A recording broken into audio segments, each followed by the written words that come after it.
News today और मैं हूं आपके साथ मानवी ठाकुर। शुरुआत करते हैं आज की खास खबरों से। का जो संकट है जिस तरीके से मंडरा रहा है, अब बात यह है कि संकट बढ़ रहे हैं और बढ़ेंगे, क्योंकि जिस तरह से हमारी सरकार ने ये जो ट्रेड डील है इनकी, इसमें जिस तरह से झुके हैं अमेरिका के सामने, उससे हमारे संकट बढ़ेंगे। और उसके ऊपर से जंग भी है, तो ये तो बढ़ेगा। जिस तरह जी, क्योंकि रिजिजू जी ने कहा कि मैं हंस रही थी उनकी बातों पे, तो मैंने स्पष्ट किया कि मैं क्यों हंस रही थी। गिरिराज सिंह कह रहे हैं कि राहुल गांधी छोटा पैजामा क्यों पहनते हैं? अब कैसा सवाल है, आप मेरे से क्या पूछ रहे हैं? ट्वीट कर दीजिए। वो कह रहे हैं वक्त मंत्री है ना, मतलब ऐसी बातें होनी चाहिए कि जो आज देश में संकट है, जो लोग भुगत रहे हैं इनकी पॉलिसीज की वजह से, उनकी बातें होनी चाहिए। क्यों नहीं मांगेंगे, क्यों नहीं मांगेंगे? रिजू जी तो चाह रहे हैं कि आप एलओपी बन जाए, वो कह रहे हैं कि आप में भी कैपेसिटी। ये सब बातें इसलिए कही जाती हैं क्योंकि जो मेरे भाई करते हैं वो सच बोलते हैं।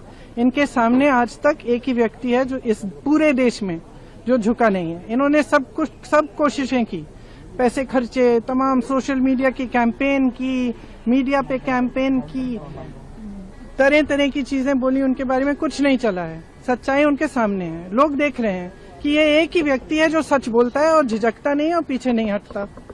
तो मुझे तो हंसी इसी बात पे आ रही थी कि तुम डर रहे हो इनसे, इनकी जो सच्चाई है, इनका जो सत्य है वो पच ही नहीं रहा है, इसलिए हर बार इन्हीं पे आलोचना, इन्हीं पर वार कर रहे हो। कभी कहते हो कि पैंट छोटी पहने, अरे वाह, जो कह रहे हैं उसका जवाब दो ना, जो सवाल उठा रहे हैं उसका जवाब दो। उसका तो जवाब है ही नहीं। आप क्यों बिक गए? आपने देश को की सारी संपत्ति अडानी जी और अंबानी जी को क्यों दे दी? जो आज देश का किसान जिस तरह से संघर्ष कर रहा है, उसके बारे में आप कोई सवाल पूछे, आप जवाब नहीं दे सकते।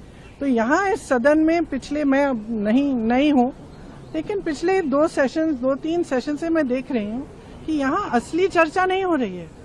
जो एक्चुअल मुद्दे, वंदे मातरम पे हमने चर्चा कर ली भर के, और नेहरू जी पर, इंदिरा जी पर सारी आलोचनाएं करते रहे हैं, लेकिन हमने एक असली चर्चा नहीं की कि महंगाई क्यों बढ़ रही है, बेरोजगारी क्यों है, आज देश की स्थिति क्या है, आप अमेरिका को सब कुछ ऐसे थाली पे परोस कर दे क्यों रहे हैं, आप अडानी अंबानी जी को सारा देश बेच क्यों रहे हैं, ये चर्चा नहीं हुई है।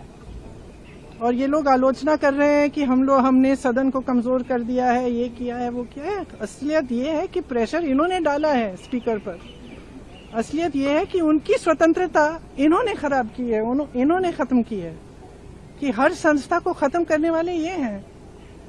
हम तो संस्थाओं को बचाने की कोशिश कर रहे हैं।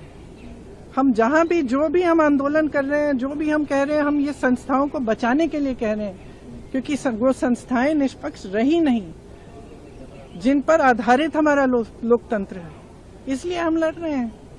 तो अब इनको ये बातें पचती नहीं है, तो कभी पैंट की बात करेंगे, कभी कुछ कहेंगे कि उन्होंने यार कह दिया, कुछ कह दिया। एक गहराई होती है ना बात की। भाषा एक चीज होती है, लेकिन गहराई भी होती है।